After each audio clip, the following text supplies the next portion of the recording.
Մովսես Կարապետյանն է, նկարում է ցուցասրահում, որտեղ ներկայացված են նրա կտավները։ Ռեժիսորի մասնագիտությամբ նկարիչը նախընտրում է երկար բռնակով վրձինները, նշում կտավին այդպես հեռվից զննում ու որսում է ավարտի պահը։ Ոգեշնչման պակաս չունի, սովորական երազն ու որևէ մեկի խոսքը կարող են կտավ դառնալ։ Անհատական ցուցահանդեսում ներկայացրել է մոտ 40 աշխատանք։ Շատ կարևոր է, երբ որ նկարիչը զգում է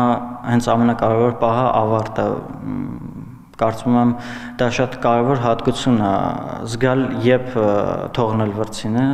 կտավից անջատել։ Ըստ Կարապետյանի մարդը տիեզերքի կենտրոնն է եւ ինչ էլ պատկերի իր կտավներում կարելի է գտնել մարդուն։ Ներկայացված են 3 շրջանի աշխատանքներ։ Առաջինը թվերն են, որոնք ներգրավել եմ նկարչական տարածության մեջ որպես արտահայտամիջոց, նոր գործիք։ Երկրորդը դա կոչվում է երկրորդ մեթոդ, տարանջատումը այն ինչ որ ստեղծված է մարդունը, որն է հանդիսանում եւ բնությանը։ Եվ երրորդ ուղղությունը արվեստի սահմանն եմ եզրագծել իմ կարծիքով, այդ ուղղությամբ ինքը նաեւ դոգմատիկ օրենք է,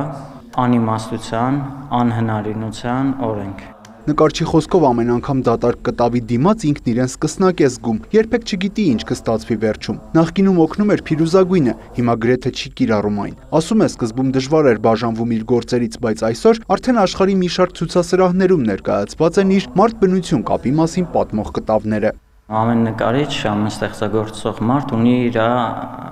դիցաբանությունը անձնական կյանքի եւ այդ շունչը եղել է գույնի մեջ փիրուզագույն։ Փիրուզագույնն է եղել այդ գույնը, բայց արդեն չկա, մի քիչ փոխվել է իմ եսը։ Մովսես Կարապետյանի կտավներում թվերը դառնում են էմոցիա, ընտանիքի անդամները բնորդ, որոնց միայն հիշելով է պատկերում։ Մանկության դրվագներն էլ ստեղծագործելու նոր առիթ են։ Ծրագրում է լայնամասշտաբ ցուցադրություն բացել, երբ հարցի պատասխանը դեռ չունի։ Յուրա Վահանյան, Սեյրան Անտոնյան, լուրեր։